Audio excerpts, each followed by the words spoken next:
What's up, everybody? This is Jacob Warren asking you to like, subscribe, and share. Dave needs this. The Dave Hooker Show, represented by Banks & Jones, Tennessee's trial attorneys. Play to win, banksjones.com. The Dave Hooker Show. A presentation of Off the Hook Sports.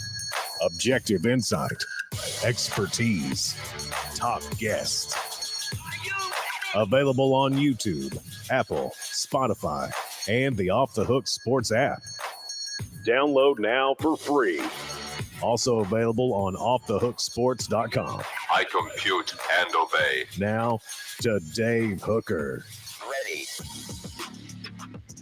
Wow, I can tell a lot of people waiting. What a weekend for Tennessee news. Guys in, guys out. But the biggest one of them in, and we told you about that last week, that was very likely to happen. We also told you not to worry about Boo Carter, so we're going to discuss that. So do we have a lot to talk about? Yes, we do. This feels like a Monday after a game, Caleb, not a Monday after a visit weekend bowl practice sort of weekend in December. This is a monster news weekend, and we've got it all right here on the show. How are you, sir? I'm good. I'm a little annoyed that my Titans, after teasing me last week with the win that I didn't want because I wanted the draft pick, decided to lose in overtime yesterday. It's like, so they're like, we'll tease you with the win and screw our draft pick over, and then when you get sucked in, we'll lose again. But, you know. Not that Caleb gets bitter about the Titans. The show represented by Banks & Jones, Tennessee's trial attorneys. Play to win, banksjones.com. So let's take a look at what we've got going. We've got our 5 favorite minutes that'll end the program, and we will turn that over to you. What do you want to talk about with all the news? I'm sure you have some thoughts on that. I think there's a real chance that Lane Kiffin is targeting the Vols. And I don't know why or what weakness he perhaps sees, but maybe it's just as simple as an 8-4 record. We'll talk about that. The bowl season did begin, and nobody really cared. But what we'll focus on mostly is you've got almost a 20% of a new roster by the time you count guys going out and guys going in. Tennessee picks up a tight end that they desperately needed. I'll always take a defensive lineman for depth, if nothing else. Tennessee picks up a defensive back as they have so many in the transfer portal.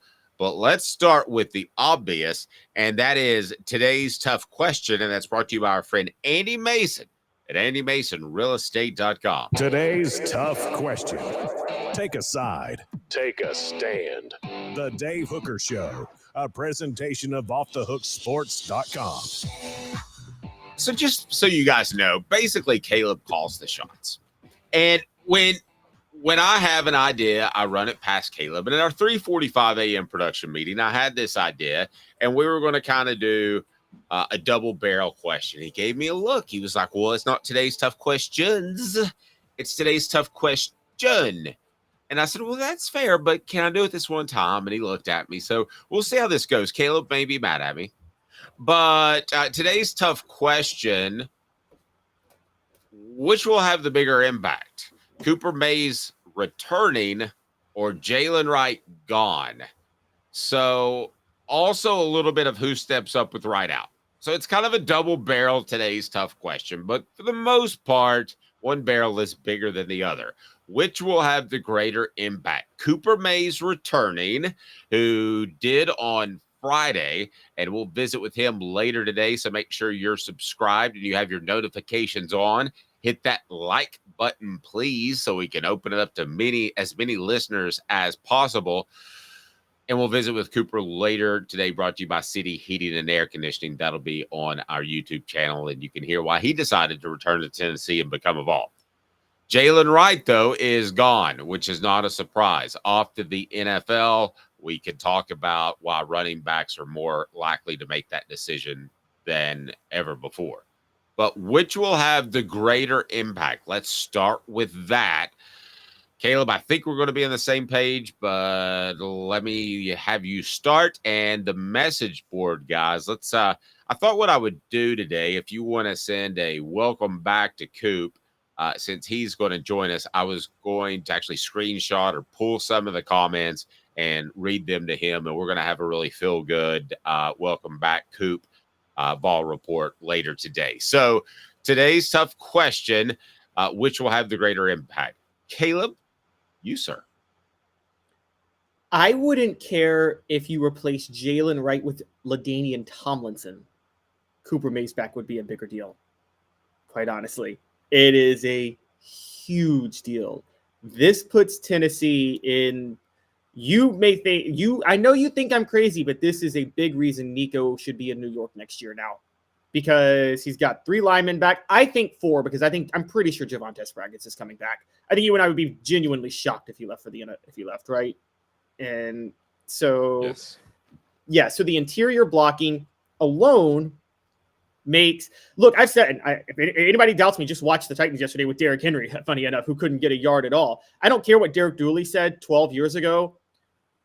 If you want a great line over a special back every single time, and you want your best interior run blocker over your best running back, and you just got your best interior run blocker back, and the guy who calls the shots for the entire offensive line unit, and the most important player who wouldn't be a quarterback you could possibly get on your team. Cooper Mays' return is huge for Tennessee. Like, to quote a former president, huge, okay? This is a gigantic, insanely huge return. The biggest thing, it's bigger than any commitment Tennessee could pick up on the recruiting trail. And it's more proof that that Josh Heupel is all in on 2024. We'll probably talk later in the week. I don't want to get into it today too much, but I'm sure NIL collectives were a little bit more focused on getting players who were key players who were on this team back for next year. And I think a lot of that was surrounded around Cooper Mays. No, I wouldn't be surprised if it gives them a little boost on the recruiting trail. You're going to tell some freshmen that, hey, you might be able to play more because Cooper Mays is back. Now, we both know that freshmen are freshmen, and there's just probably an 80% chance they're not going to have an impact in year one. But it doesn't matter. Just how big is Cooper? Well, you made a reference to that Derek Dooley statement. We called Derek Dooley smart a lot, even though he was a bad coach. That was the dumbest statement. I was at the press conference when he said sometimes a running back makes up for an offensive line. No, he said a running back can make an offensive line more than an offensive line can make a running back. Is that fair? He said you'd rather have a special back than a special line. That's literally what he said. Incredibly stupid. Guys, you know I love the Cowboys. Thanks for not showing up yesterday. I love Emmitt Smith, but that offensive line was just incredible. I'd rather have Barry Sanders. So there's no question that the offensive line makes the back. That being said, I think that Tennessee had a pretty special back with Jaylen Wright. And I think we're going to see Jaylen Wright have a 7-8 year career in the NFL, which for a running back, that's really, really good. I mean, if he makes the Pro Bowl once, if he's all pro, that sort of thing, I wouldn't be surprised. I think he has that level of ability and his ability to break tackles. I think he has a nice little jump outside, but he's now willing to be a physical running back. So I don't want to downplay the loss of Jaylen Wright, Caleb. I still think it's a loss. However, it's a loss that we told you about 2 weeks ago, that he and Jabari Small were probably gone, and we'll get to Small a little bit later. But I don't think this was a surprise. I mean, it was certainly news, but were you stunned at all when you saw his Twitter post? No. And running backs, I encourage running backs to go when they can. I mean, they've got to get their money with the NFL. They just do. I'm sorry. And so I think that Jaylen Wright, we knew he was gone. And also, I think, look, we've talked about this for a while. We'll talk about who steps up in his absence in a second, but just there was a lot of hype behind a couple of other Tennessee running backs. If he stayed another year, that would delay an extra year in the NFL for NFL money. Plus, he might hurt his draft stock because he might not see as many carries next year. That's a fair point. And I think Jabari Small, what year is he, by the way? Jabari Small? Jabari Small, he should be a senior, but he can come back for another year.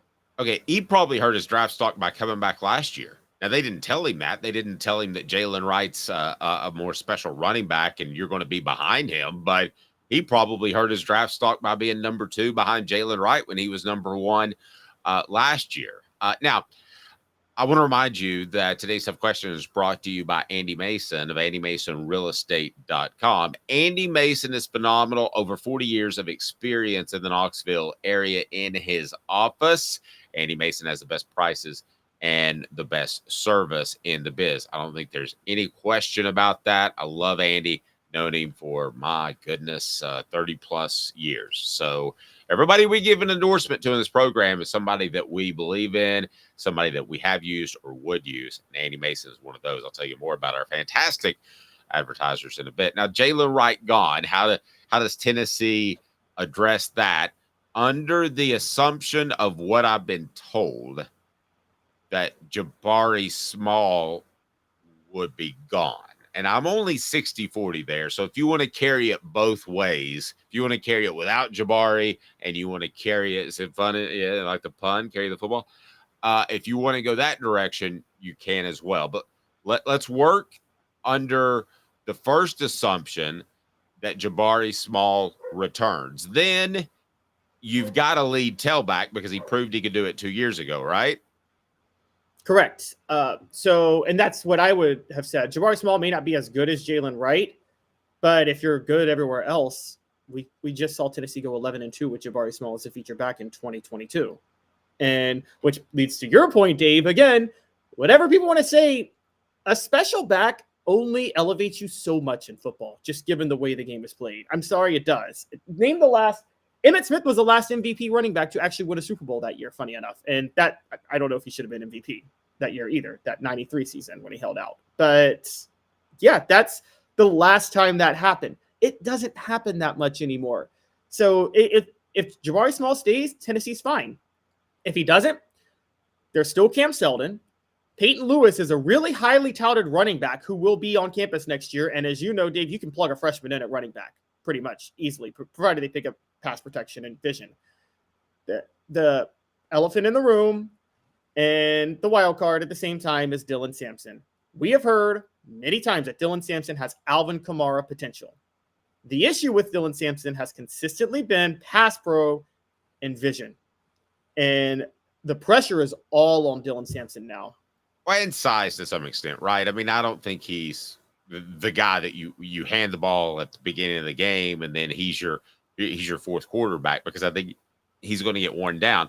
But I do believe that he's the guy that after you wear a defense down a little bit, then his quickness and ability are going to take over. You're putting a lot on Seldon and Lewis. There's no question about it.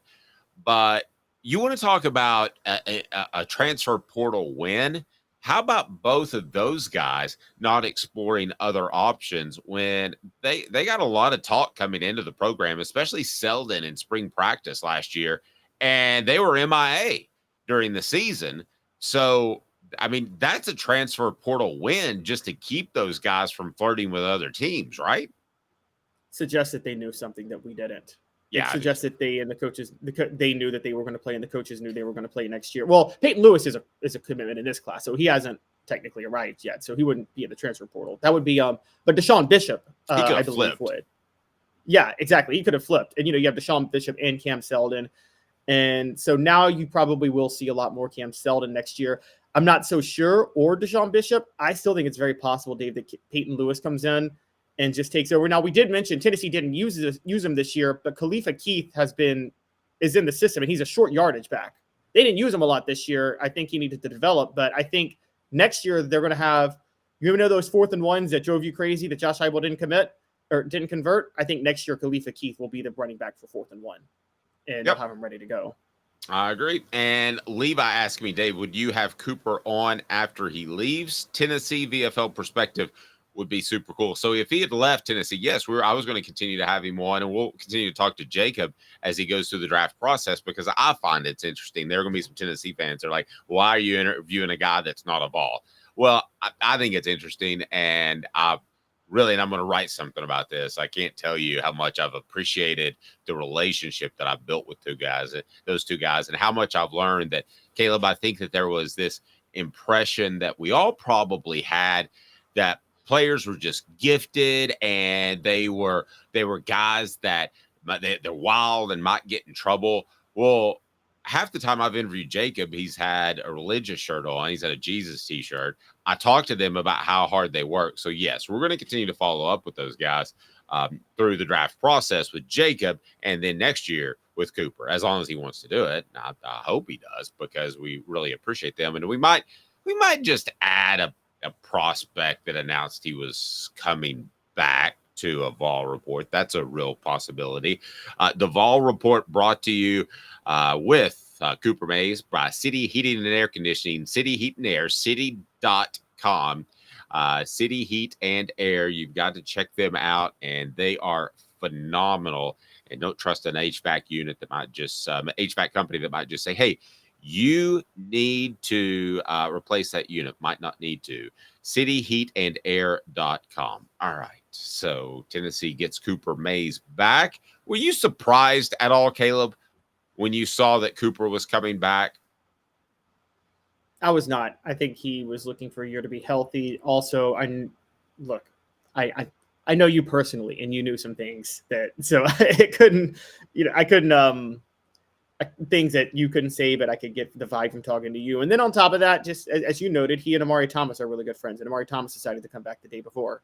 So also I had known, again, talk about it later, but I had kind of been aware of how Tennessee was applying their NIL funds, and that made it very clear.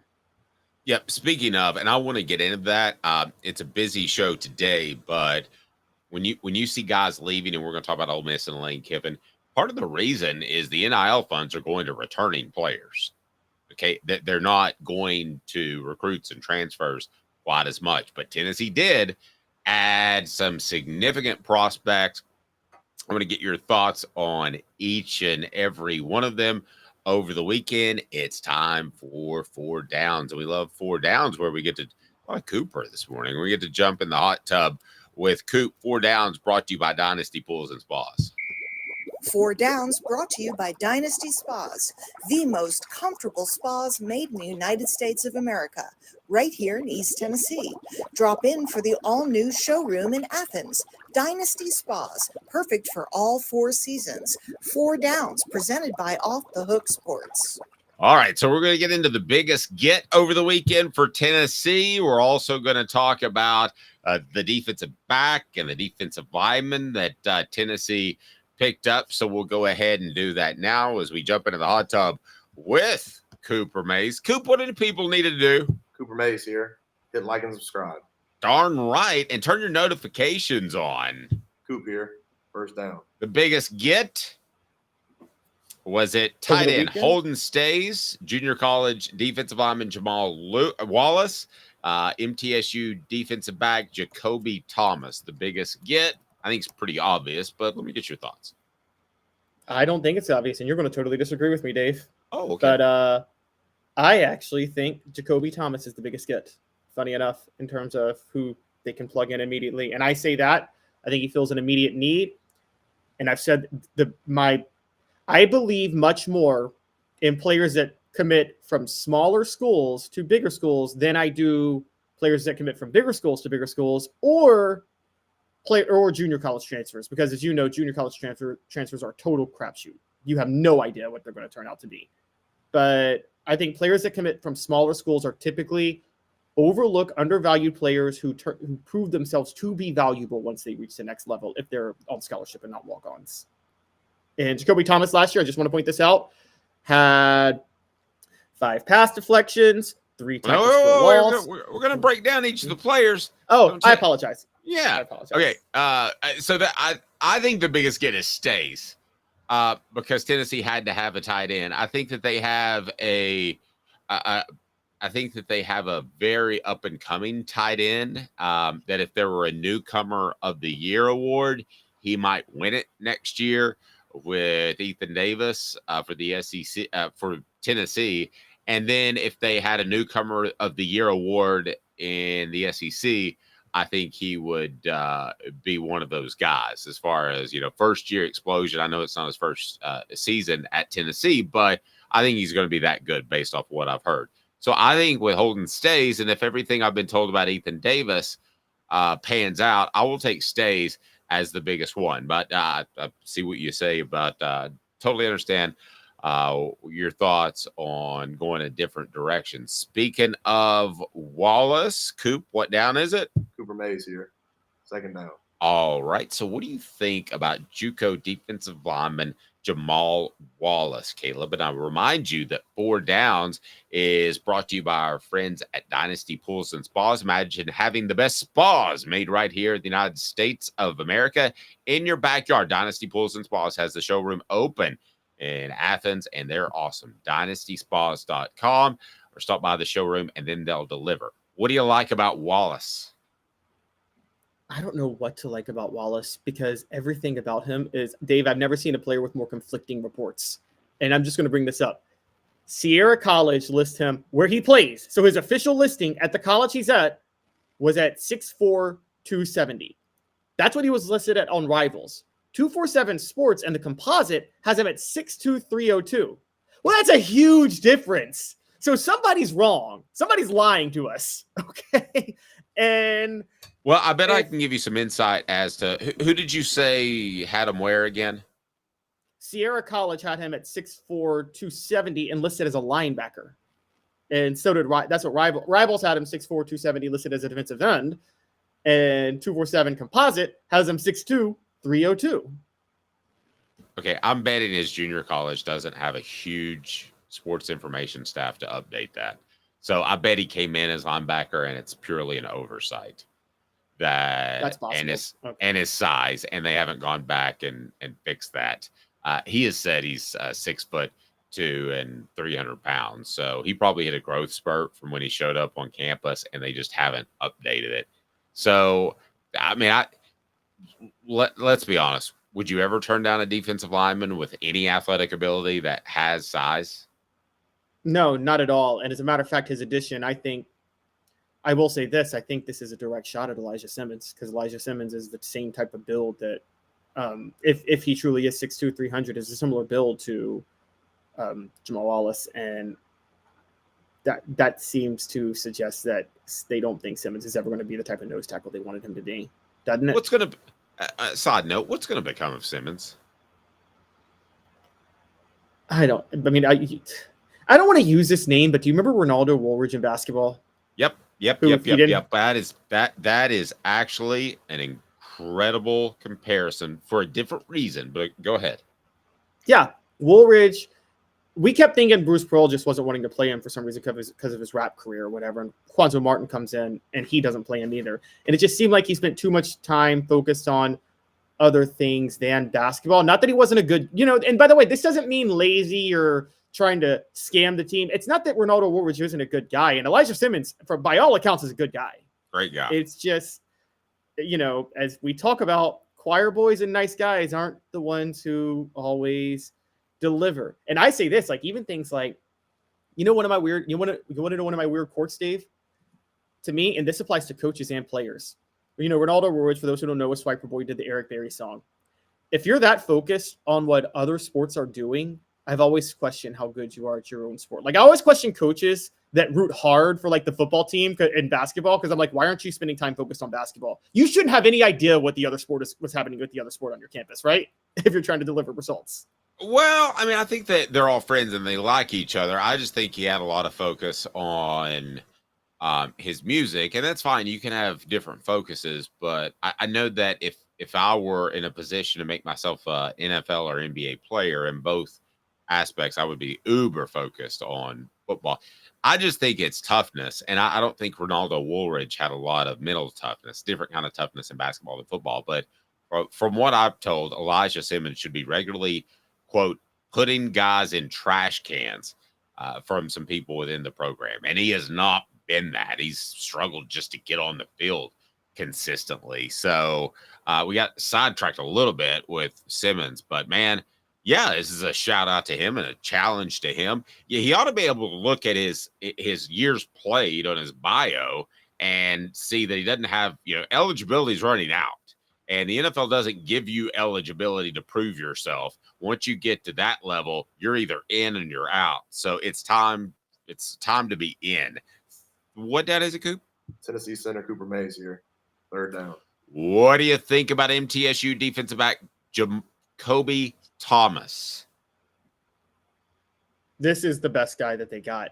I mean, as a redshirt sophomore, he stepped in, 71 tackles, 52 solo. By the way, playing safety. If you're a quarterback and you have that many tackles, it's an issue. But if you're a safety and a hard hitter, it's okay. 3 tackles for a loss, 5 pass deflections, a fumble recovery, forced fumble. He really came on strong late. Here's the big thing, Dave, something you can't teach. 6'2", 1. I think you and I both defensive backs were lacking size a little bit for Tennessee, weren't they, this past year? Yes. And so I think he adds a unique amount of size. I don't know if he'll stay at safety. You might put him at nickel with Tamarian McDonald gone, with Boo Carter there. One's playing nickel, one's playing strong safety, I think, between the two of them. Yep, very true. All right, coming up, Tennessee's midterm enrollees are on What about campus. fourth down? Oh, did I miss fourth down? All SEC center Cooper Mays here. Fourth down. My bad. Too much coffee for Dave. Give me a grade on the transfer portal for the Vols right now. And I'm going to combo there with you. Has Tennessee learned something about going after, and you referenced it earlier, the guys that are coming up and are probably hungry, the McAllen Castles of the world who came from UC Irvine, or is it UC Davis? Nevertheless, as opposed to a Dante Thornton who comes from Oregon, and you think, well, if he was at Oregon, he must be elite. They have great receivers. It sort of kind of maybe fits the offense. What do you think Tennessee has learned, and what would you give Tennessee's overall transfer portal a grade as far as what they've done to this point? I mean, I'm still on the C range, quite honestly. I just, I'm not that high on it. And particularly because Holden Stays is the biggest get in terms of, not to me personally, but in terms of the actual ratings. And there's 2 red flags, not just transferring from a bigger program, but how much did you play? For those who don't know, guys, Mitchell Evans, Notre Dame's star tight end, suffered an ACL injury in October. And after he suffered an ACL injury, Holden Stays had a grand total of 43 receiving yards the rest of the year. That means he couldn't get on the field. And now he battled injuries in November, to his defense. But what makes you think he's going to get on the field at Tennessee if he couldn't get on the field at Notre Dame? And you Tennessee fans all think that Tennessee should be competing for a national title. Like that's a big question. And I think that's a red flag that I'm sorry. I don't believe in him. I'm going to give it an incomplete, and I knew it would be because Tennessee had to pay players to stay. So along those lines, what else do they need in this class as part of fourth down? They need another tight end that they know can actually perform, and because I don't think they have that yet. And also they need another defensive tackle probably. I would say, and honestly, they need one more of everything they got over the weekend. They need another tight end, another defensive lineman, and another defensive back. That's pretty much where they're at. Yeah, no, that's fair. And with Stays, I don't think you're going to be asking him to do a lot. Did they ask McAllen Castles to do a lot? Not really. So I think they're going to be fine in that regard. Boy, the incoming guys, I can remember a day, and I think it was Casey Clausen's class, maybe, like he was one of the first to be a midterm. I can't remember. It was early 2000s. And if you got 1 or 2 midterm enrollees, it was time to light up the stadium because you got 2 midterm enrollees in the class. Nowadays, if you don't get like 6 or 8, you're curious about the class. Well, Tennessee got a lot more than 2 or 3. And in fact, more than 6 or 8. So we're going to discuss Tennessee's incoming class. And it is absolutely capital S strong. Guys that could actually play next year are on campus and will participate in bowl class. So 2 minutes with Caleb Calhoun. I'm Dave Hooker, Off the Hook Sports. Who is Tennessee's most important midterm enrollee? My answer is going to surprise you, but I think Caleb's will not. I don't know. He surprised me already this morning. 2 minutes Off the Hook Sports. Sun, sand, and salt water, the beach is a very relaxing place. Unless you wear contacts. Ow! Open your eyes to the best the beach has to offer with LASIK vision correction from Campbell Cunningham Laser Center. Ah. Sports Treasures in North Knoxville is one of the South's largest sports cards and memorabilia dealers, featuring over 10 million sports cards from vintage to modern. Sports Treasures carries a full line of hobby boxes, singles, autographed memorabilia, Tennessee Vol collectibles, fan cave decorations, and so much more. See a museum full of collectibles at Sports Treasures, 4819 North Broadway in Fountain City, and Sports Treasures on Facebook. Sports Treasures, where the real sports fan goes to shop. Have you seen the latest TriStar Hats Co. product? TriStar Hats Co.? What's that? You know, those really cool hats, shirts, tumblers, and even license plates with 3 stars like the official Tennessee flag and stripes like the American flag. Pretty patriotic if you ask me. Ah, gotcha. Seen those. Those are cool. Where can I get them? Simple. TriStarHatsCo.com. And if you order now, there's 10% on any order $50 or more. Plus, use the promo code HOOKED. With the promo code HOOKED, you get 10% off. That's hooked. And don't forget free shipping with any order over $50. Stock up at TriStarHatsCo.com. That's TriStarHatsCo.com. There are plenty of wannabes out there, so make sure you go to TriStarHatsCo.com for the best quality and customer service. Will do, and I'll be sure to use the promo code HOOKED. That's hooked when I do, to save an additional 10% off. TriStarHatsCo.com. TriStar Hats Co. is a trademark of TriStar Hats Co. LLC. Any use without express written consent is prohibited. The Dave Hooker Show, represented by Banks & Jones, Tennessee's trial attorneys. Play to win, banksjones.com. Objective coverage. Hey, that's new. If we get caught, we're going to jail. The Dave Hooker Show, a presentation of Off the Hook Sports. YouTube, Apple, Spotify, and the free Off the Hook Sports app. I'm going to need to see some identification. Back to Dave Hooker. So like I said, back in the day, if you got 1 or 2 midterm enrollees, you're like, man, these guys are going to be awesome. They got a whole year. They're practically not even freshmen. Well, I mean, we know that it takes time to work into the rotation at any position and learn how to be a college athlete. We all know that now, and it doesn't mean you're necessarily going to be a fantastic freshman, but it certainly is a head start. I'll tell you one thing. I feel a lot better about Nico, that he's been on campus and gained 20 pounds than I would have had he come in August. And I don't know, are you able to gain weight when you're practicing every day? Most players tell me it's incredibly tough. I've had maybe 1 or 2 or 3 players say they actually gain weight during practice. The 2 biggest are Mike Matthews and Boo Carter, for a couple of reasons. Matthews, highly rated receiver, could fit in immediately. Boo Carter, you just don't want to lose. He's great, don't get me wrong, but you don't want to lose him from a PR perspective. Would you agree those are the 2 biggest out of the group? And then we're going to go through the group. Those are the absolute 2 biggest. Mike Matthews could plug in at wideout next year if Brew McCoy doesn't come back, which we don't know where that's going yet. And I'm not so sure Mike Matthews can't just easily plug in a second and split second and become Nico's go-to receiver.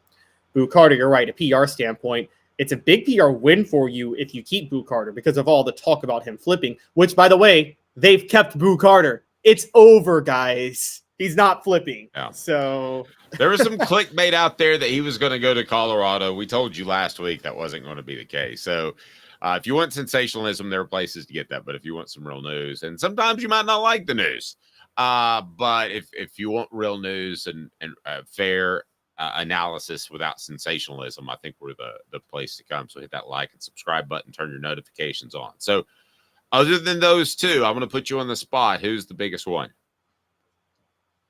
I'm looking at a time. And do you want to run down the list real quick?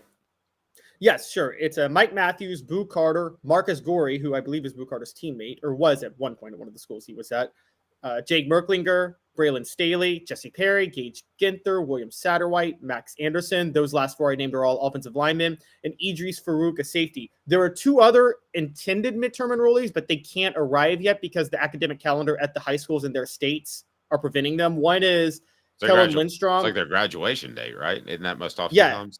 Okay. Exactly. So Kellen Lindstrom it's finals week in Missouri this week, so he can't arrive yet, but he will arrive in practice. And then Peyton Lewis, the running back, the Virginia calendar just won't let him enroll as early as he wants to. Otherwise, Peyton Lewis would be the biggest early enrollee for me because of the running back issue. But I think that because he won't be able to enroll as early as he wants, he kind of has to go out the window, and Kellen Lindstrom will be on the team before the Citrus Bowl starts. So with all that in mind, to me, it comes down to William Satterwhite and Max Anderson, the 2 4-star offensive linemen, as the biggest ones. I was hoping you'd say one of those guys because you're dead wrong. Go ahead. To me, it's Max Anderson, because y'all know how much I question Texas recruits. He's a 4-star. I think as a 4-star, he's overrated because Texas high school football recruiting, they hit their ceiling in high school. So they get massively overrated on the recruiting trail because ironically they're so well coached in high school. So I'm curious what they see in Max Anderson, because a 4-star in Texas is usually should be a 3-star. The last Anderson that was an offensive lineman that committed to Tennessee was like the nephew of a booster, and he was horrible. I could tell that, and I don't evaluate prospects. And I said, why did they take him? And he said, he's the bag man. He can just get guys cash a little bit easier when they need it because he's on the team. True story. You can look it up. You probably are thinking of who it is right now, but don't say it. All right. Here's the biggest one. Dylan and I are right, and you're wrong. He says Jake Merklinger. I know he's Nico's backup, but his film is phenomenal. I agree. I think he is the biggest guy, the biggest one in this class, not named Boo or Mike, and he very well could play next year. Couldn't he be Nico's backup? So you remember that, it was early in the season when Joe Milton got knocked out, and he almost missed some time. Well, what if you're in a key game and somebody has to step in there and play? So I think he's the most important. And I've seen crazy things happen, and you don't think this is going to happen, neither do I, where sometimes a guy is actually better than what you had. Now, I don't think that's going to be the case, but, he may have to play a little bit. Nico may get banged up. I think he's going to run more. Now, he's going to run more. He's going to run smarter than a lot of guys, but I think he's going to run more than what you saw Joe Milton do last year. So, I'm going to go with Jake Merklinger because I think there's a really good chance he's the backup. Oh, I wouldn't even go really good chance. I think it's a shock if he's not the backup. So I would agree with you on that. I could probably get with you on that. I tried not to be obvious, but obviously the backup quarterback is it's almost 100% chance that Merklinger will be the backup next year. And there is always the chance of Nico getting hurt. Hendon Hooker got hurt even when he played at Tennessee. And look, the Heupel's offense needs the quarterback to run some. Nico, as I've told y'all, is a little bit, his size to weight ratio is not what Hendon Hooker's even was. So, and Hooker looked a little brittle sometimes out there. So I'd say that you've kind of converted me with Merklinger. I just tried to not be obvious because I think there's a chance that one of these offensive linemen could plug in and become a starter. Honestly, Tennessee has a major issue at left guard right now. We're thinking they're going to return all 4 linemen. They confirmed return 3, including Cooper Mays. They still don't have somebody that can fill that job at left guard. So unless you think that, Ollie Lane is gone, and unless you think Andre Carey can fill that role, spoiler alert, I don't, then Tennessee has a major question there. And I don't believe in freshmen in general, but I certainly don't believe in them when they're offensive linemen. To some extent, I would say the same for defensive tackle. I think Albert Hainsworth is the only one that showed up ready to play, well, physically. But there's always a Trey Smith. There is always a Trey Smith. I again, it's a column I'm working on that I was texting Philip Fulmer back and forth, and I said, who are guys that showed up really ready to play without you needing them to play in your career? And he only had 2 names, and he said Michael Munoz was ready, but he had to play because they had an opening at left tackle, and Bill Mayo. And that's his entire time coaching offensive linemen. So I'm not putting a lot on the offensive linemen. I think this is clearly a very astute move by Josh Heupel to load it up because he knows 2025 it gets interesting. Okay, because you're going to lose a lot of guys and you're going to have a rebuilt offensive line, which is a naughty word in the SEC. Jesse Perry, Gage Ginther, William Satterwhite, Max Anderson. Those are 4 right there that are on campus. Honestly, if they get a modicum of play this year, I think that's significant. I don't know what they do at that vacant position you're talking about, but I would be surprised if it were either of those 4. I just I got a lot of doubts in me when it comes to freshmen. Tennessee's offensive linemen. But Tennessee's last 2 great left guards, Jerome Carvin and Trey Smith, both started as freshmen. Now, they actually started together for 3 years, to be fair, but they started at different spots on the line, but they both were starters at freshmen. Is it possible a 4-star lineman on this class is the next Trey Smith? I'm just saying, it's possible. It's always possible. Could Satterwhite be that? And also, here's the other point. I will say this from the other side. I'll say this with Max Anderson. I'm actually going more Max Anderson now. As I told you guys, Texas high school recruiting is overrated because recruiting is based on potential. And unfortunately for Texas, they're coached so well, they already usually hit their ceiling. That was something, by the way, that applied to Michael Munoz, wasn't it, Dave? Michael Munoz had pretty much was already at his ceiling when he arrived at Tennessee, wasn't he? Yeah, because of his knees were so incredibly bad. Exactly. So if Max Anderson has already hit his ceiling, which he might have, and that might be why he's a 4-star, other linemen may get better than him at Tennessee over time, but he may actually be ready to start as a freshman.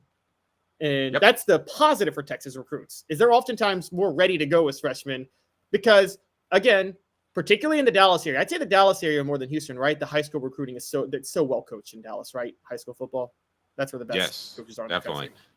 And let's talk about the 2 other midterm enrollees that have not yet arrived. Brought to you by Don Self. Customer service still matters. Everybody's shopping around with our economy now, and they're trying to save money, and I get that. But with Don Self, he is going to make sure you're taken care of when those you make those claims, and you don't have to worry that they might not be paid correctly or it's going to be a hassle. 423-396-2126, 423-396-2126. Over 40 years, they take customer service seriously. DonSelf.net, DonSelf.net, the greater Chattanooga area.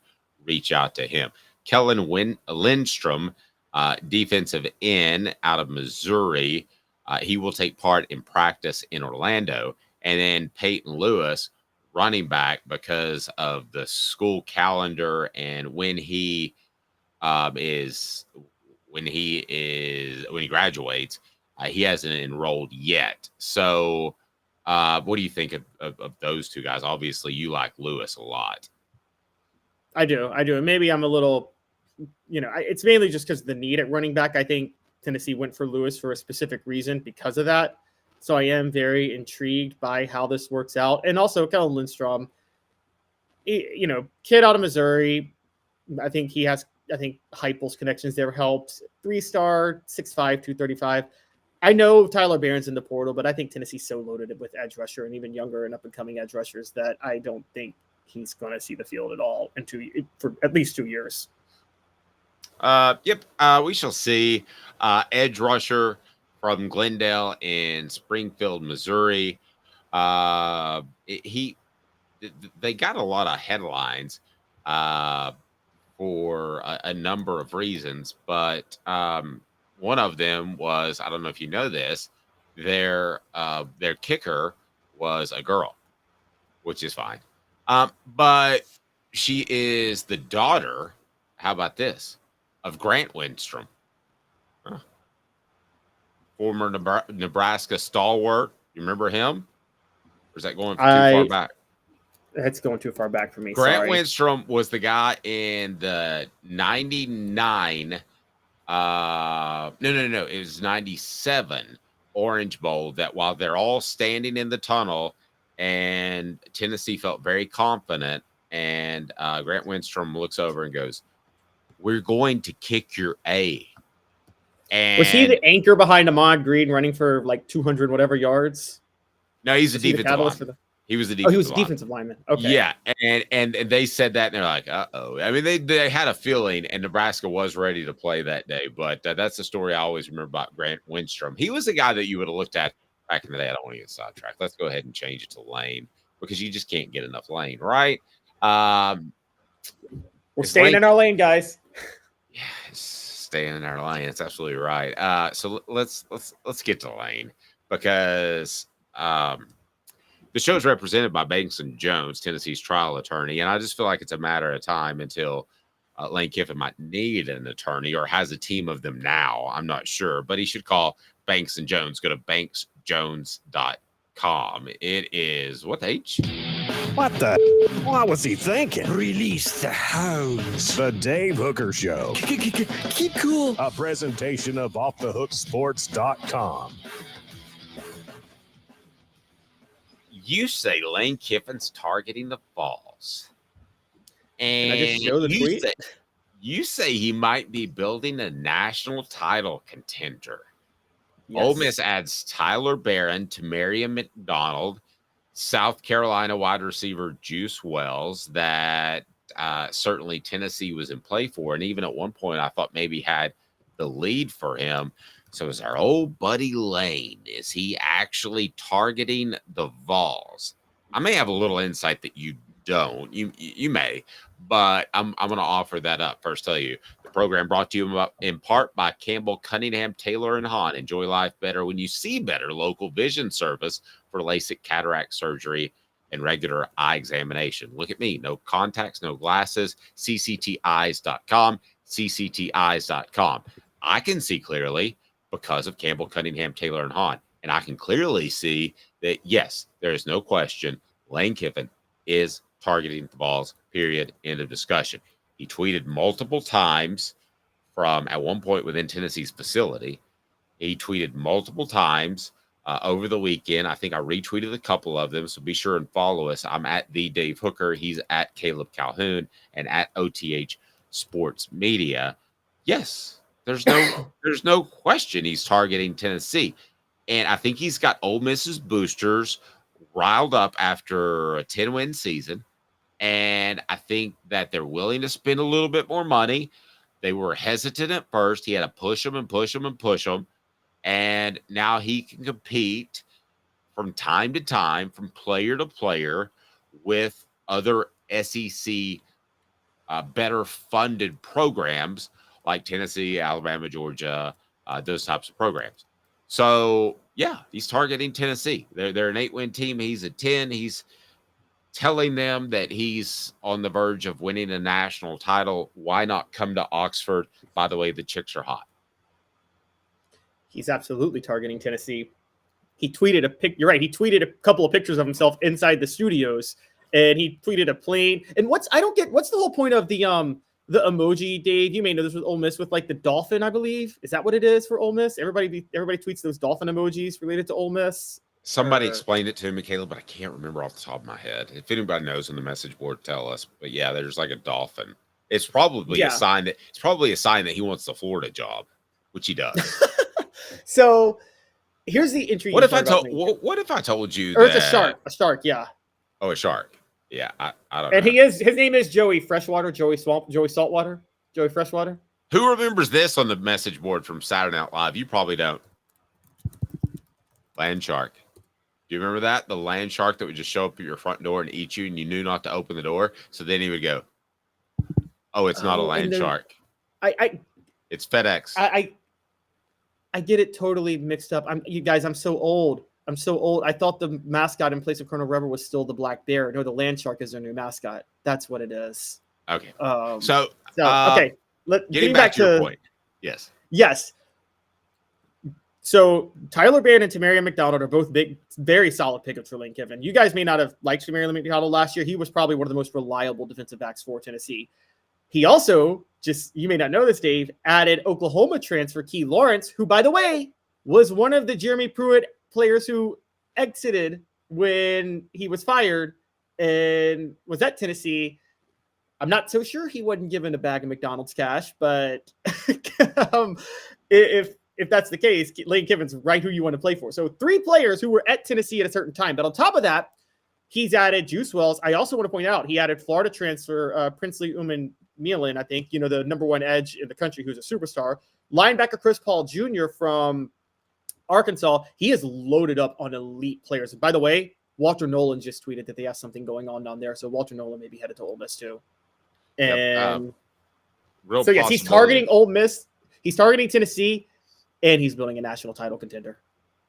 Well, and Caleb, if we wanted to, couldn't we just have sat down and spent a little bit of time, less than 30 minutes, and you and I could have said, here are the programs that you should target in the SEC because they have a lot of returning guys that they're going to have to pay now, and they had an average to below average season last year. You and I could have, and I agree, Travis, they don't have that kind of money, but he's gotten some people riled up to spend more. Couldn't we have come up with the schools that you want to target? Like Kentucky last year with the whole Will Levis disaster. You wanted to target Kentucky, right? You absolutely did. You wanted to target Kentucky. And honestly, until the end of the year, you wanted to target South Carolina. And at the end of 2022, you wanted to target South Carolina. So now what people are talking, and here's the method Lane Kiffin's. It's almost like John Calipari with the one and done, but in a different way. Because here's a big selling point to NIL, Dave. Think about this. You can tell the boosters, these are all upperclassmen. You only have to pay them for a year or 2, not 4 years. And that's kind of, and it's basically like just pay them for a year. I can get a national title. Guys, Lane Kiffin has gone, here's why I think they're into it now. He sold them that in. Lane Kiffin has gone 10-2 at Ole Miss 2 of the last 3 years and gotten them into a New Year's Six Bowl. That doesn't happen that common at Ole Miss, right, Dave? We thought maybe once in 5 years was their ceiling. I mean, David Cutcliffe, who I think is a superb coach, a great coach. His best year, they shared the SEC West and won the Cotton Bowl. Eli Manning's senior year. Yep. At Ole Miss. And Hugh Freeze, sorry. Go right ahead. Hugh Freeze took them to another level a little bit, but he was ragingly cheating, as we found out. And so I think that, look, Lane Kiffin, I think he told NIL boosters, guys, I've gone 10-2 in 3 years, twice in 3 years. You give me a little bit of extra money, I can get you a national championship, and you only have to buy these players for a year or 2. Yeah, and he's going to buy them for a year or 2, and then he's going to get the Florida job. You heard it here first. Out of the 3, Tyler Barron, Tamarion McDonald, Juice Wells, who Tennessee never had, but they were definitely in play, and I think Ole Miss came in and splashed the water out of the pool. How would you rank those as the 3 significant losses? Well, I think Juice Wells for South Carolina is their biggest loss. It's the biggest loss because South Carolina they're unraveling as a program right now. I'm just going to tell you guys that. We were a little bit behind. We thought they would in 2022. And they had that crazy game against Tennessee and the crazy game against Clemson, largely because I think that they may have gotten some signs from Michigan, but they did have a comeback. I think they're unraveling again right now. South Carolina is. So Juice Wells is a big, big loss for them. And it's a big pickup for Lane Kiffin. We got to start. Is Jackson Dart's coming back, right, Dave? I think he is. If he is, we got to start talking about him as a Heisman contender because for the record, I think Josh Heupel's a great coach. I think he runs an amazing system. But as a pure offensive mind, calling plays from play to play, there's nobody better in college football than Lane Kiffin. Nobody. I'm thinking. I would say Lincoln Riley would have an argument there, but no, I agree. He's a system coordinator too. Heupel and Lincoln Riley run a system. Lane Kiffin actually calls offenses play to play and adapts. I see your point. Personnel. Okay, Yeah. I see your point. No, I'll roll with that. I want to share something about Tyler Barron here for a second, and it's brought to you by Hemp House, the premier hemp dispensary online with a wide variety, great selection, and strict standards to ensure you only receive the best in CBD or Delta products. Go to hemphousechat.com, hemphousechat.com. Use the promo code HOOKED and get 10% off. Most importantly, know that what you're buying is quality and safe. I feel a little sad for Tyler Barron. I feel like you have roots. You're becoming a good player. I feel like this is the perfect example of John Calipari's saying that you're tripping over nickels instead of getting to millions. And I feel like this is where Tyler Barron is. I feel like he always had that second fiddle mentality. His wisest move, unless Tennessee asked him to leave, which I don't believe is the case based off who I talked to, but his wisest move was to come back for Tennessee. So I feel a little sorry for Tyler Barron because let's do remember, I made stupid choices in my early 20s. I'm sure you did too, Caleb. But I think this is a stupid choice if it was just for, what, $100,000 more dollars. I mean, I know that's a lot of money, and maybe his family needs it, and I'm throwing that number out there. I'm not reporting that, but that just to me is it's a little sad. I'll be honest with you. It's sad. It was short-sighted, but you ever made a dumb decision that still worked out for you sometimes? Because even though in hindsight it was the wrong decision, but sometimes you make a stupid decision that's just somehow, because of sheer luck, things fall into place. That might happen for Tyler Barron, because I will tell you this. If you stay at Tennessee, you know this. Rodney Carter loves to rotate. No edge rusher or defensive lineman plays every snap at Tennessee, right? They have to rotate a lot. If Tyler Barron is at Ole Miss, he's going to play every snap. And what is he going to do? And what's going to happen if Walter Nolan goes there and he's playing next to Walter Nolan? He might actually really boost his NFL profile next year just for that.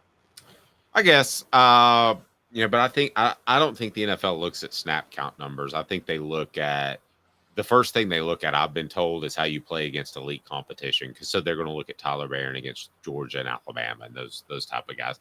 Scott says, do you think hype is getting smashed in the transfer portal overall? In terms of just itself, I think, yes, if you looked at it compared to other teams, I would say that. But I would say that that's just where Tennessee is because they've got to pay some returning players. I'm sure all the players we've talked about that have returned, headlined by Cooper Mays, got something. So you can't spend that on NIL. So if you just look at it from face value, getting smashed, yeah, maybe. But I think it's a financial thing. And I'd rather have a Cooper Mays back than how about all three of the guys that Tennessee got as far as pickups, either transfers or commitments over the weekend? Oh, I would too. And Heupel's getting smashed in the portal only in the sense that he's going more specifically for needs. Now, I will say where he might be getting smashed in the portal a little harder. Again, if we can say this, and I brought this up with Holden Stace, if he's getting smashed, he's smashing himself, because I'm still not so sure of how he is as the talent evaluator. Sorry, I guess that's not. I'm not so sure how he is as the. You can smash yourself if you'd like, just don't do it in public. Yes, exactly. I'm not sure of Heupel, the talent evaluator. And so I still think he may have missed on Holden States. But the thing is, when you're trying to keep players, you don't need to evaluate the talent as much. I got another question for you, Dave. And here's a big one. Let me ask you about the Stace thing, because you said that earlier and we were moving so fast I didn't get a chance to stop you a little bit. With the Stace thing, though, did you think McCallan Castles was an incredible pickup? I mean, when I saw that out of UC Davis, I'm like, whoopee. I mean, but that's the point. He came from UC Davis. I'm more whoopee on guys from UC Davis than I am guys from Notre Dame if they're transferring. Fair. I like the guys that go up. I like the guys that are hungry and they show up on campus and they're like, holy goodness gracious, I've got this facility to work out in. This is a big thing. I mean, we've all showed up at a hotel, right? And it looks great in the pictures, and you show up and you're like, this place is a dump. It's not nice. We showed up at other hotels like, well, man, I got a great deal. But I think when you show up at Tennessee and you moved up, Caleb, I think you see I have everything at my disposal to be elite. And if I'm not, it's my fault. Oh, I think so. I agree. I think that's a big help for athletes at smaller schools. I wonder if you think, and here's another one, because, Jimmy Dave enlightened us a couple of weeks ago on the fact that what unraveled Texas A&M was the resentment over NIL money and with all the different players. Do you think the way Tennessee's going about the portal is because of the Jimmy Banks and Hooker situation? They want to avoid a repeat of that, and they're sitting there saying, we don't want to bring Tyler. Maybe they decided, Tyler Barron liked that tweet, they don't want him back because they were worried that he might cause a locker room issue over NIL, and they don't want players who would cause a locker room issue over NIL. You think that's how they're going about this? You want to hear a depressing thought? And whether you're a Tennessee What? fan, or I know we've got fans from other schools on here, whatever type of fan you are, I think every time you bring in a guy from the transfer portal, it's a risk. You can call coaches know each other. You can call one of their assistant coaches and say, "Is this a good dude?" And they're going to probably give you some sort of insight. But if they want him gone, they're going to say, "He's a great dude. We're dying to keep him. Don't take him." But I think every guy you bring in is a risk to team chemistry. And I think that's the way the transfer portal works. Now, on the flip side, I think Tennessee has a very, very, very good team culture. So they're able to offset some of that. But no, I think all these guys are risks to bring in because you don't have enough time to truly get to know them. I mean, how many visits are we talking about? I mean, this is all happening in 2 weeks. I remember coaches complaining about a shortened recruiting calendar in which they only got like a dozen face-to-face meetings with a guy instead of 24 or 36 over the course of 2 or 3 years in high school. Yeah, I think every one of the guys could show up and be I'm not going to use a bad word, but could be a malcontent, could not be happy, and could not be getting what he's promised. I think it's tougher to boot those guys because you paid them in August. You know, there are situations where guys have come into Tennessee. Was it the Lynn Gibson running back? And I mean, he got booted before I think he got a parking pass. So T. Hodges, yeah, and then no, it was Lindsey the Dixon. Gibson guy. It was the running back that was last. It was last August. He basically No, showed that's up. Dixon, Len J. Dixon, the Clemson transfer. Yeah, Right. Okay. So it's harder to boot those guys when you've already paid them a significant amount of money. I mean, I would think, do they get monthly installments? I mean, that's how we pay it off the Hook Sports. Maybe they do that. But yeah, I think there's a risk. I think there's a risk for bringing in Juice Wells and Tamari McDonald and Tyler Barron for Lane Kiffin. Now, especially with Barron, frankly, because I don't think he's very happy. But yeah, I mean, I think there's a big risk, and I don't know any way to alleviate that. Could you have a longer transfer portal window to perhaps better evaluate character? That, I mean, the physical ability they can see on tape, but does he want to take it to the next level? Does he live ball, as Lane likes to say? I don't know that any program in the nation can figure that out. yes, and to be fair to some athletes, I'm going to say this up front. Just because players are chasing money doesn't mean that they don't live ball. Okay, there was that, and that's in any sport. Kevin Garnett in 1998 triggered an NBA lockout by getting the largest long-term contract in the history of the NBA. Everybody agreed Kevin Garnett was the hardest working player his whole career in the NBA. I will say that I want to answer a question from the message board real quick, actually. Because Hunter asked if Ole Miss is better than Tennessee next year if they get Walter Nolan. I'll say this. Ole Miss has better talent than Tennessee, but there is the whole gelling, and I didn't say Ole Miss would win a national title. I said they're all in, and they're giving themselves an opportunity. But I'd still put more money on Tennessee because, Dave, let's be honest, if we're looking at this, don't we think Ole Miss will go the route of Texas A&M? There's going to be too much resentment over NIL money from too many players. Could be. Could be. I get the feeling that Lane Kiffin's more forward thinking than Jimbo Fisher, and he'll be able to handle it better than Jimbo Fisher. But Hunter asking the question that you're referring to, and I've got it up on the message board. Hit that like and subscribe button. According to On3, UT is ranked 52 in the portal. Does that need to be way, way higher? Yeah. I mean, I think it would be nice if it were higher, but this is not recruiting. You have to look at this completely different. It's all about needs. So there was a year in which Philip Fulmer was in the 20s in recruiting rankings, and Derek Dooley was in the 20s. And people say, oh, that's still top 25. That's fine. Well, no, that was like 10th in the SEC. So that's not good enough. But recruiting rankings, you've got to really know the school, which we do, and know a lot of SEC schools.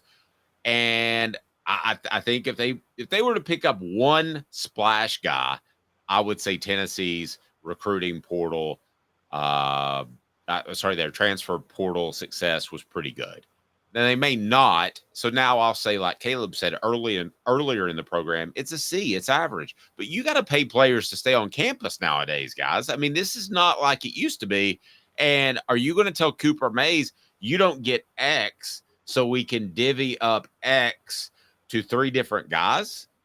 No, you're not going to do that. You got to take care of your big run in 2024, because I agree with Caleb, who said it a million times. That's the year. That's the year in which Tennessee has to be special. But getting back to Lane, he's going to take them to the college football playoff and get the Florida job. That's exactly what. Yeah, he would have been in the college football playoff this year. So you guys think we're like all like slobbering over Lane? He got him there this year, and he just enhanced his talent a lot. You don't think he's going to get there next year? Of course he will. And you're right. Then he's going to take the Florida job, and then he's a threat. Now, luckily for Tennessee, divisions are gone. They're not going to have to play Florida every year starting in 2025. But until then, Lane, I think he's going to do really well at Ole Miss next year. And Big Luke says Barron didn't want to leave. He's an Knoxville guy. Like Dave said, he's after Nichols. We don't talk about the guys that have left when we give grades. We talk about the guys that are incoming. If they keep Tyler Barron, does it significantly affect your grade? Because he was the best player. Well, you could argue Wells, but they never had him. But of all the guys that have departed, go ahead. Princely Umar, who also went to Ole Miss, was the best player, but Tennessee was never going to get him. They're loaded at edge rusher, and this is why I think Tyler Barron is not a big loss. Guys, y'all are forgetting how well Josh Heupel's recruited at edge rusher. There are about 4 guys that I think are elite who still haven't yet seen the field because of how deep Tennessee was at that position, quite honestly.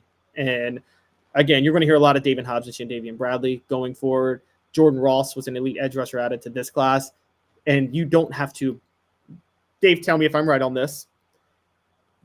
You don't have to coach edge rushing that much, right? It's just run forward and go after the quarterback. Isn't that all it is? Yeah. Jeremy Pruitt said one of the smartest things ever. And I know that it sounds like a contradiction, but he said, I don't care if he's got his hand down or if he's in a 2-point stance, as long as he can rush the passer, he can rush the passer. That's innate. And I was like, never really thought about that. I mean, against the run, it could be a detriment if you're just standing up, but, I mean, against the pass, if you know it's passing down, roll for it. Apex Apparel Group, design, brand, market your way. Unique products to promote your business with unparalleled customer service. Call Tyler at 865-919-3001, 865-919-3001, or the link is below, yourapexapparel.com, and he can outfit your entire business. So if you own a business, that's the way to go. He did our Hooker t-shirts, and they were absolutely fantastic. So over the weekend, bowl season began and nobody cared. Is this the best argument for an expanded 12-team playoff, which would have started this weekend? I made social plans. It's getting close to my wife's birthday, which is actually today. Happy birthday, Shanda. But I mean, I made plans over the weekend. I can go ahead and tell you that I would have said, honey, I'm sorry, but we're going to have to hang around the house because there's playoff football to be played. So you say nobody cared. Have you seen television ratings or just the fact that I was out in public all weekend and nobody said, what about that bowl game? I didn't hear any of that. Well, that's where, mine was more just on a vibe. I haven't heard anybody talk about bowl season starting yet. I'm a gambler, an avid gambler. I forgot to bet on any of the bowl games on Saturday, funny enough. And so that's where I got. Would you have usually, like in previous years? Oh yeah, I gambled on every game last year, and actually made money on it, so it's okay. I think that it was kind of sad because, but the college football playoff will make this better next year. But I'm giving a caveat, so you guys got to hear me out the whole way. Compared to what we have now, the college football playoff will be better because you'll have bowl season start last weekend and the playoff will have started last week. You have all these ratings from that. There won't be any playoff games. There wouldn't be any playoff games this upcoming weekend, but it's the weekend before Christmas. No one's really wanting to watch football anyway around that time. Right, Dave? So right. So it's the weekend before Christmas. Then the weekend after Christmas is when all the good bowls start, which is when all the January 1st bowls, which would be the quarterfinals of the college football playoff. So that's going to be exciting. There was a better way to do this, guys, because you devalued so many bowls. The minute you started with the college football playoff at 4 teams last weekend was not going to matter. You should have kept the old system with no playoff. Then everybody would have been excited about the start of bowl season last weekend, because you cannot tell me up front that the more you expand the playoffs, the less you're going to value the non-playoff bowl games. That's just the nature of the sport. If you just had bowl games, the start of last weekend would have been super exciting. Everybody would have been thrilled, because then all bowl games would have carried some weight. I know they don't technically carry weight within the context of the national title, but they carry weight in terms of morale and excitement and things like that. The more you cover, the more you expand the playoff, the more disproportionate amount of coverage it will get relative to the bowl season. Whereas if you had no playoff, every individual bowl game would have gotten a lot more pub than it's getting right now. Instead, everybody's just talking about the playoff.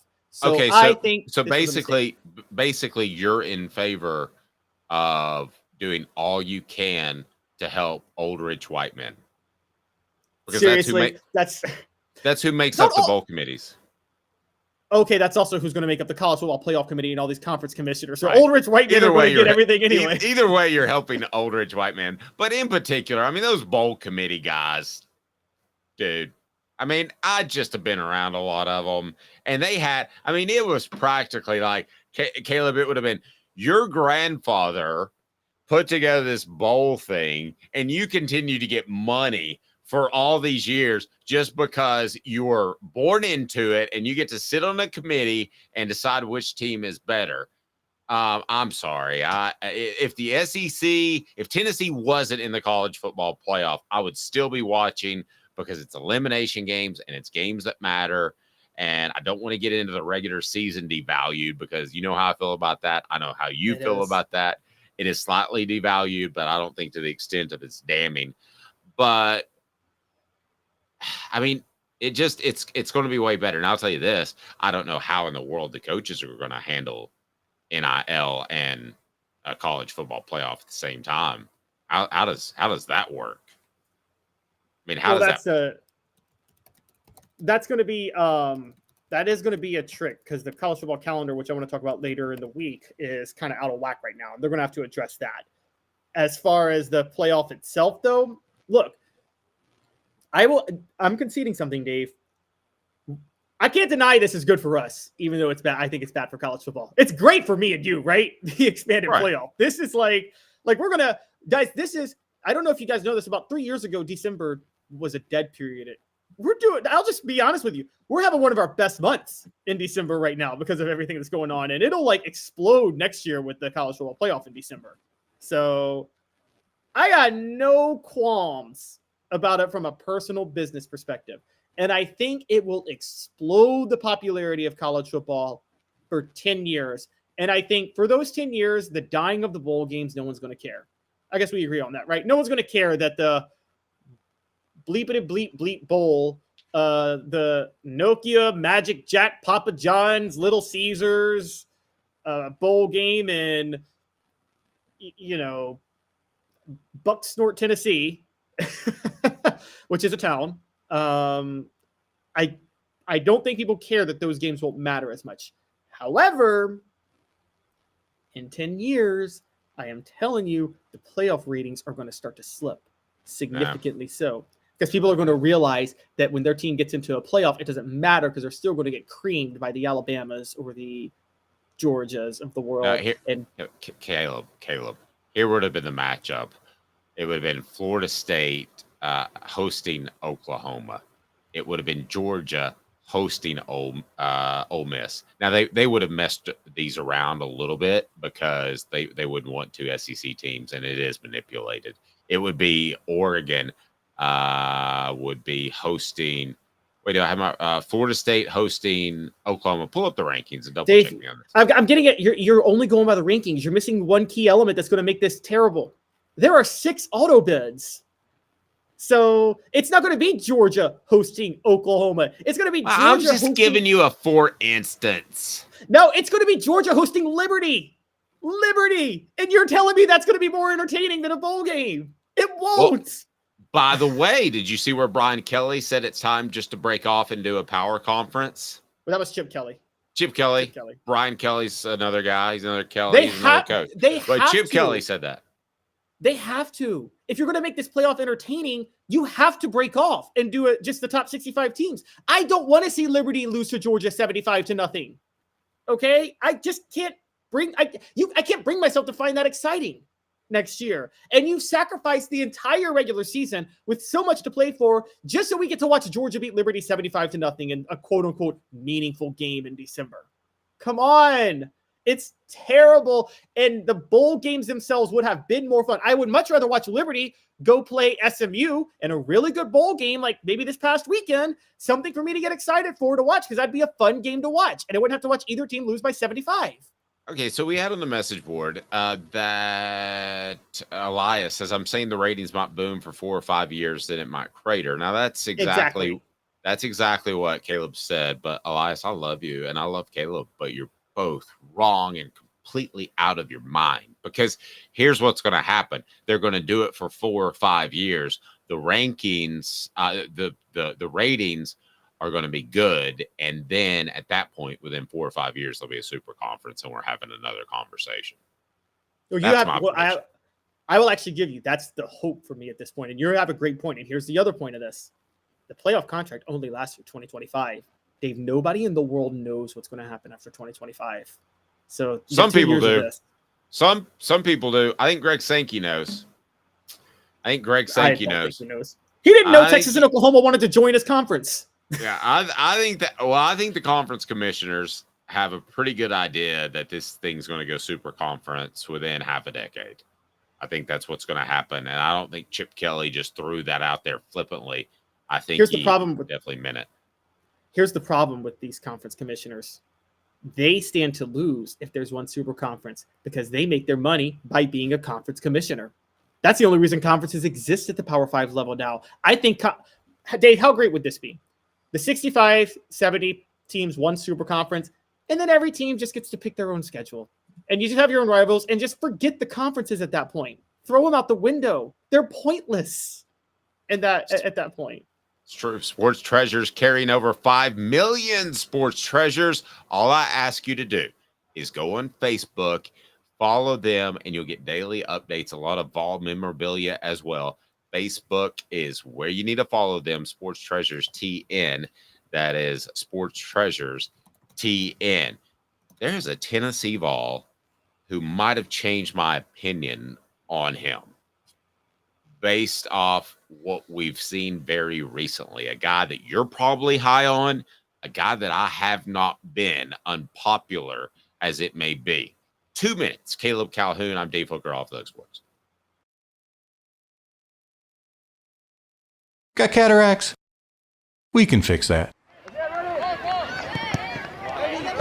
Never miss another moment. With a little help from Doctors Campbell, Cunningham, Taylor, and Haun at cctis.com. Hi, I'm Rick Terry, and we at Rick Terry Jewelry Designs pride ourselves in the highest quality craftsmanship from a family-owned business here in Knoxville for over 35 years. At Rick Terry Jewelry Designs, we also take pride in being an affordable option for all your game day accessories, especially those fire opals. At Rick Terry Jewelry Designs, we want to be your jeweler every day and especially on game day. Go Vols! Hi, Mike Davis here with City Heating and Air, reminding you to always dare to compare. Our team provides quality local heating and air service, installation, and maintenance across East Tennessee.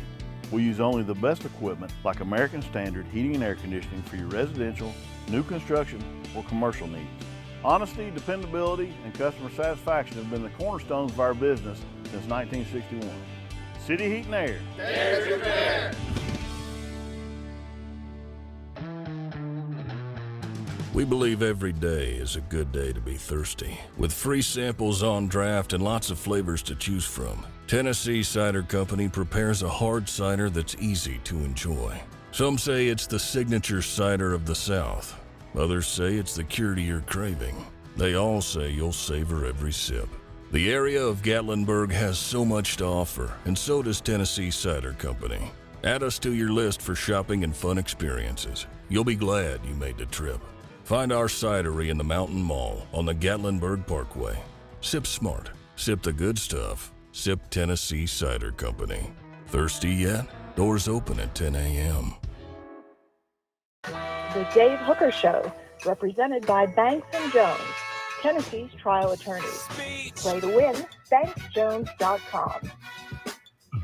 Who's this guy? Hello, wizard. The Dave Hooker Show, Who? a presentation of Off the Hook Sports, What? YouTube, Apple, Spotify, and the free Off the Hook Sports app.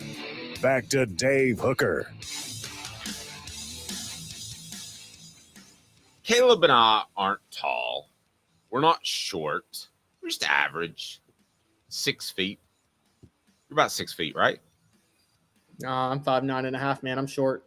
All right. Sure. I'm about 6 Quote Ti, 5'9" with the soul of a 6 full. And I'm I like that. Okay. But short guys get a break in sports, right? Like by fans. Like you love the short guy. He's the guy that's overcoming, right? You do. Everybody loves the short guy. Okay. Hence the reason Allen Iverson could get away with being with being massively overrated for years, because he wasn't that great. Okay, disagree there, but I have not really cared for Zakai Ziegler as a basketball player since his time at Tennessee, but I'm beginning to change my mind just a little bit. What did you think of his play in Tennessee over the weekend? I thought Zakai was exactly what you need him to be, which was got a lot of his buckets in transition, had 4 steals in the game. And again, there's 3 ways you need to be able to score, Dave, in transition, or 4 ways. In transition, on the ISO to the basket, underneath with a big or a 3-point shot, and the mid-range needs to die. And Zakai was on transition and shooting threes, well, both times. He went 4 of 8 from 3, had 8 assists, 4 steals. I thought it was incredible in the way he played. I think what helped Zakai, and I think this is a big thing, is something we talked about. I think the emergence of Aidoo, and by the way, Aidoo had a bad game. He had 4 points and 4 turnovers and was only 2 of 4. However, because of what Aidoo had been doing the past 3 games, I think you saw NC State have to respect the inside a lot more, and that opened things up for Zakai, which is why he was able to go 4 of 8 from 3, and that's how he got 20 points. It also opened things up for Josiah Jordan-James, who went 5 of 7 for 3. So the fact is, if you got Zakai Ziegler, Josiah James, Santiago Vescovi, Jordan Gainey, Jemai Mashak with 1 or 2 or 3 with 11 points, 1 or 2 of them is bound to be hitting on any given night from 3, as long as Jonas Aidoo and Tobia Walker are drawing people away from the basket, which Aidoo is doing. This night, it was Zakai. Add in what he does in transition and his defense, and you have to love the way he played. I still thought he took too many low percentage shots. I mean, he was 7 of 17 from the field, so there were some issues there, and so there were some. Zakai's not fully back yet. I think he still takes too many risky shots, but I think the story of the night was somebody was bound to hit with so many open looks, and on this night it was Zakai and James. So have I been too hard on Zakai? Will you at least give me this, the wild being 5 steps behind the 3-point line shots where his legs are shooting out, which means bad form and all that stuff. Will you at least give me that? There's been a lot of bad shot selection choices. Yeah, and there still is. But I also think you were expecting too much from Zakai. I think in Tennessee's inside-out game, I don't think Zakai has to be the anchor of the offense. I mean, again, Saturday's an anomaly. That's not going to happen every game, okay, with Zakai. You're not going to see that regularly, so don't expect to see it regularly. What you should expect to see is somebody like Zakai, and it was Josiah Jordan-James also on Saturday, to be the headliner on any given night. Tennessee's got about 5 guys that can be the headliner on any given night in the backcourt right now. And that's the story. And because everybody talked about, people came for me when I said defense doesn't win championships in March, and people came for me because of the Virginia team. That Virginia team in 2019 was great defensively, but remember, Dave, every night there was a different score that stole the headlines for going off, scoring, and shooting the ball? Yeah. Here's the way I'm going to judge Zakai Ziegler going forward. I'm going to put it at 2.5. if he takes 3 or more crazy long shots where his legs are flipping out and he looks like he's off balance, then I'm going to say bad game. I don't care if he scores 35 points and has 15 assists and 12 rebounds. I'm going to say stop doing that, because not just now, but the evolution based off history of Rick Barnes's offense will be what? It's going to slow down a little bit. It's going to be a little bit more stilted, and possessions matter. So if he's shooting 3 crazy shots, that could be 6 points. And that may be the difference in a tournament game. And let's face it, we're all talking about tournament basketball and how they can be futuristic. So I just in the future, but I just don't see I don't see him ever being a huge impact player. I think he's a good player. I think that maybe I did have my expectations too high. And I can tell you that, pardon me as I'm fighting a little bit of a cold, I can tell you that I think he's kind of popular because he's short and he's got ZZ as his initials. I mean, I really believe that. Don't sleep on him. Yeah, don't sleep on him. I mean, isn't that part of his popularity? People like short little players, and especially when they excel. I'm the opposite. Well, he's overcoming. I'll take it's the guy Ziegler's 6'6". He's a different player. Well, it's not just being short. He's overcoming so much because he's overcoming being short, and he's got a personal background that's just that we don't need to get into it now, but all of his possessions got burned down in a fire. And the saddest part was he came out, he said, I didn't really lose much because I didn't have many possessions to begin with. Like Zakai Ziegler came from a really rough background. I know New York City is very gentrified now, but Dave, you know this. There are parts of Brooklyn that are still a little rough. Even now, with the parts bordering the East River, they're all nice, but there's still parts of Brooklyn that are not as well off. Same with Queens. And I believe Zakai is from Brooklyn. And look, he comes from so he's overcome more than just being short, put it that way. And he's overcome his injury. So I think people want to root for him. I think too much is being expected of Zakai at this moment. It's about who can make the run in March. And you're right, things are going to slow down a little bit. And it's funny you say what you said. I would even go further. If he takes the ridiculous shots and it hits them, I still wouldn't credit it because Dave, Shannon Sharp said something last week, and I think it applies to football more than basketball, but it's something you applied to Joe Milton a lot, which is you should never accept anything in a win that you wouldn't accept in a loss, right? Is that your philosophy? Yeah, that's fair. Yeah. I mean, it's like in life, like you have kids. If a kid if one of your kids does something that could have gotten them seriously hurt, whether or not they got hurt is irrelevant. They still shouldn't have done the thing that could have gotten them hurt, right? No, that's true. I just think everybody got on board Zakai Ziegler at a time when Tennessee football was down. You wanted something to cheer for. The basketball team was pretty good, but it's just I don't know. Would it affect Tennessee in the tournament if Zakai Ziegler suddenly wasn't a part of the team? No, I think Tennessee would have the same amount of success in the postseason with or without him. Well, and Santi Vescovi will be healthy by then too, which guys, Santi Vescovi is still not healthy and is still getting back into getting his legs back from a personal issue. Overall, the game on Saturday, again, it really speaks to Tennessee's depth. By the way, Toby Awaka, 12 boards off the bench. Tennessee out-rebounded NC State 40-31. NC State, funny enough, has a former Rick Barnes commit, DJ Burns, who was there. So I think this was a good win. I don't think we know how good NC State is. They came in with like a strength of schedule, like number 300 or something like that. So when you're college sports, college basketball more so than college football, you're not what your record says in college basketball. I'll just say that. And that phrase, you are what your record says you are, that does not apply to college sports in general. It definitely doesn't apply to college basketball. And so, yeah, I think that, but, winning this game in Texas was a bit of a weird scenario, but I think it was still, I got to give Zakai some credit for it, but I think he still took a couple of risky shots. Okay. So your thoughts on this team when is their next game again? Cause we're headed into the Christmas break. They have one like weird one this Thursday, I believe. It's against Tarleton State. Never heard of them in my life. Okay, Have so you, Dave? basically they've got a shoot around.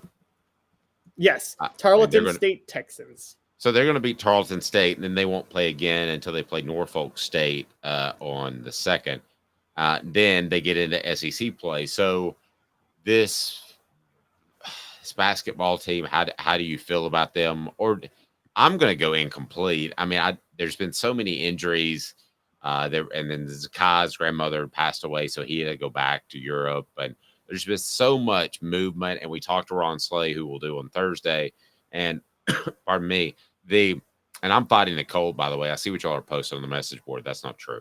But I haven't seen anything that makes me think they'll win a national championship or even make the tournament. I mean, it's a big incomplete. I just don't know what this team is right now.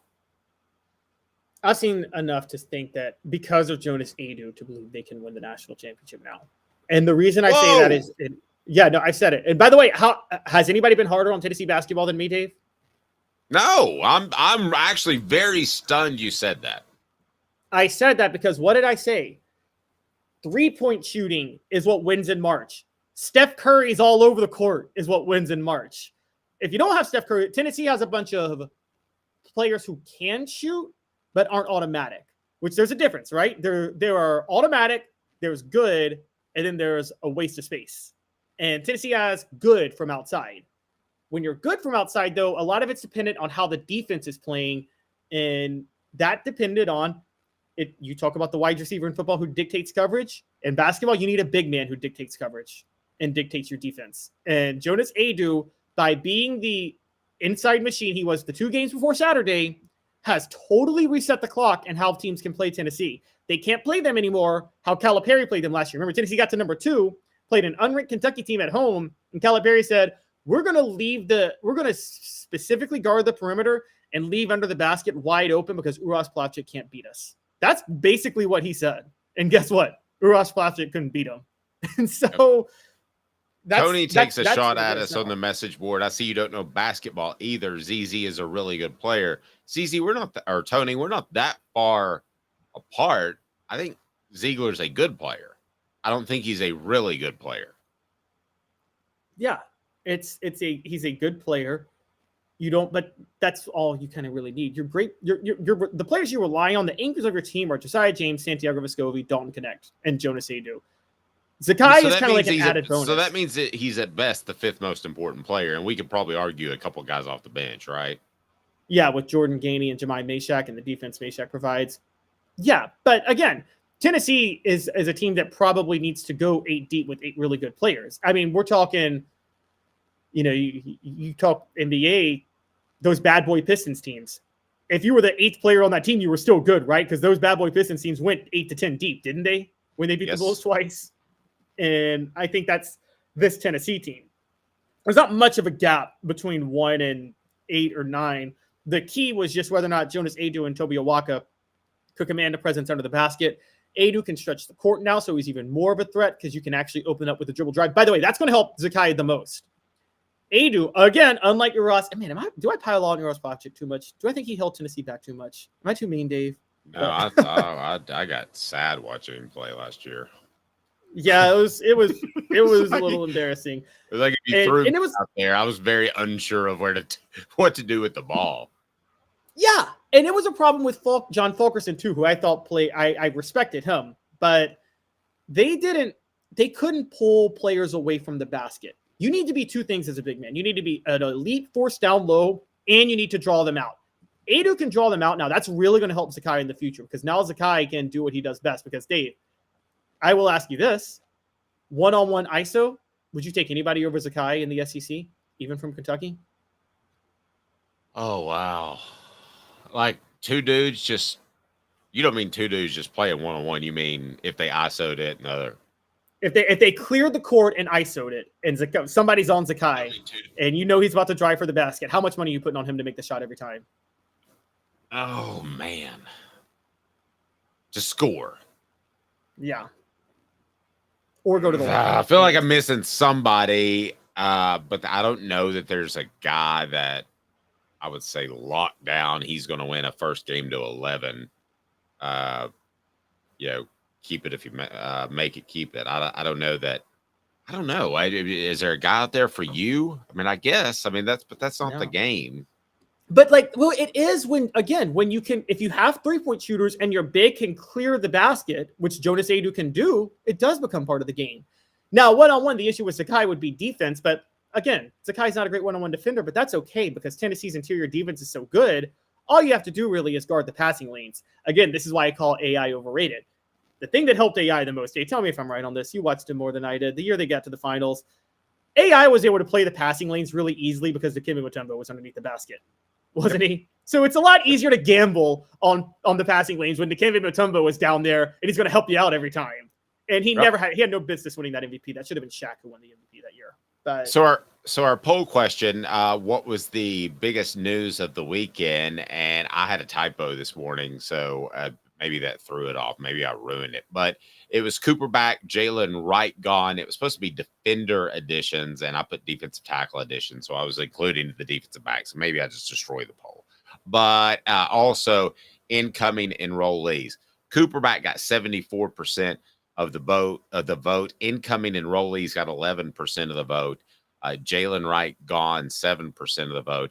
Defensive tackle or defensive additions is what it was supposed to be. Got 8% of the vote. So go ahead and vote on there if you don't mind. I love to see where you guys are thinking. We want to be as interactive as possible. A lot of you know that because you can always text me a question or column idea. Actually, my DMs are open on Twitter, so reach out. And goodness knows I put my email on here about 4 million times. Elias says he voted for the defensive tackle. So this is our 5 favorite minutes, and it is an opportunity for you to tell us what you're interested in, what you're thinking about, because we like to open it up to you.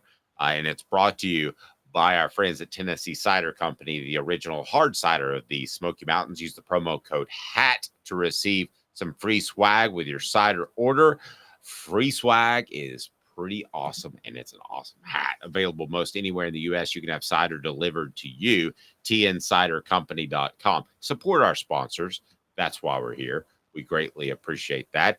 As for the, there's a couple of things. Why don't you give me some transfer portal targets that may be left? But in the interim, let's start with this because we can tackle more than one topic. So keep throwing them up there.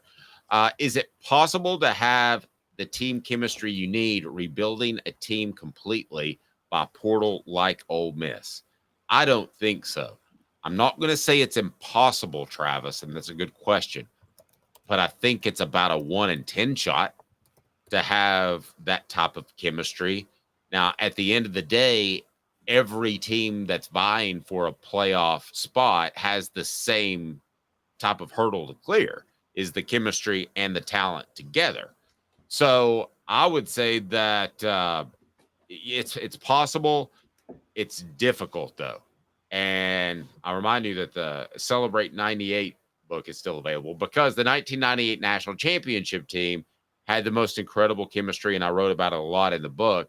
And I thought it was pretty phenomenal. The bond those guys still have to this day. You can relive the greatest season in Tennessee football with the behind-the-scenes stories about the 1998 National Championship team. Click below for Celebrate 98, the untold stories behind the Tennessee Vols 1998 National Championship team. Available in soft and hard copy, and some signed autographs are available in there as well. So what do you think, Caleb? Is it possible? It's possible, but it depends on where you add players. Now, Kiffin has added, because we brought him up, his biggest win was Princely Umanmielen, the Florida edge. You don't need chemistry for an edge rusher. An edge rusher has one job. They don't have to gel with anybody. They literally, unless you do a lot of stunts, but I don't even think they use edge rushers for stunts anymore, do they, Dave? That's more down linemen altogether. So that's not a big one. Tyler Barron, another edge. Again, you don't need chemistry for Princely Umanmielen and Tyler Barron. Now, I think he has added a bunch of defensive backs. He's added 4 defensive backs and an interior offensive lineman. Interior offensive linemen, I don't care how good they are, chemistry outweighs talent on the offensive line every single time, 100% of the time, particularly on the inside, because that is where you really have to be on the same page with your quarterback and your center, right? In that situation. Definitely. And but I mean chemistry with just dudes getting along, like no Jeremy Banks issues. Like if you get in fights, Josh Heupel doesn't allow his team to fight. But in teams that I've covered where fights happen, it's fine to fight, okay? Because that means you're passionate and you're working hard. But the minute you step off that field, the very second it's over. Caleb and I are best friends together, despite the fact that he gave me an uppercut and blacked my eye, and I can't see out of my left eye. But the minute we step off that field, we're friends again. I don't know. I just can't go there because I've seen too many teams where players don't get along, and then it's the opposite. They step on the field and they're friends because they're in battle together. I mean, Shaq and Kobe hated each other, and they won 3 rings together. Sure. And Scottie Pippen resented and was jealous of Michael Jordan the whole time. We're finding out now, but they still had and great didn't chemistry say on the it court. until he got on the bottle. Yeah, exactly. Now he calls Phil Jackson racist on national radio shows. He's on some sauce that, look, I'm just going to say this with, in all seriousness, when That guy wakes up with an old fashioned. In all seriousness, his son did pass away, and at a time when he was humiliated with The Last Dance, and he was humiliated by his ex-wife, who just all that together is just hooked up with Michael Jordan's daughter. Son. Yes, exactly. That would be even weirder. We won't get into that. It's a non-political show. Right, exactly. You believe what you want to believe. Pass the bottle, Scotty. But the point I'm saying is I think a lot of people that don't get along can turn on their chemistry when they get onto the field. Again, I don't know if there's a science to it. Look, I'll say this. I know there was a Jeremy Banks issue, but it just felt like most of the 2022 team really got along, didn't they? I mean, you told me. I remember when Haun and Hooker had that fumble against South Carolina. Cooper Mays admitted to you, he didn't even look for the ball. He turned around to make sure Hooker was okay, didn't he? That was the first thing he did. And it's funny too that one post had me thinking, pass the bottle, Scotty. There should be a warning label on liquor bottles that say, if you drink directly out of the bottle, you may have a problem. If you're not even taking, I'm not saying in my 20s I wasn't that guy, but if you drink directly out of the bottle because you don't want to wait to get your glass and ice and put something together, you may have a problem. But what if you're doing it for the camera? What if you're doing it just to put a Facebook post up to be cool? Is that okay? Yeah, maybe we'll do that throughout a show. Our pre-Christmas show or New Year's Eve show or whatever we do. Maybe we'll just drink a bottle of whiskey throughout the program. Actually, I tell you what, I don't think we're going to do that. But I do want to remind you that I want you to support our sponsors. They're all listed below. It means a lot because without them, we are not here, and we certainly appreciate them and all that they do. The show represented by, speaking of, Banks and Jones. Go to banksandjones.com or banksjones.com, and you will get a trial attorney that will actually take your case to trial and not just take a settlement. So thanks for bearing with me as I'm battling a little bit of a cold or allergies or something. And yes, I'm coughing and my eyes are glossy, and I'm not doing what you guys are thinking. Can you imagine how many, anyway, what they're saying on the message boards, I'm doing bad stuff. I'm not doing bad stuff. All right. Have a fantastic day, everyone, whenever you're watching. If it's the afternoon, if it's the evening, or if it's the morning. He's Caleb Calhoun. I'm Dave Hooker. This has been a presentation of Off the Hooks.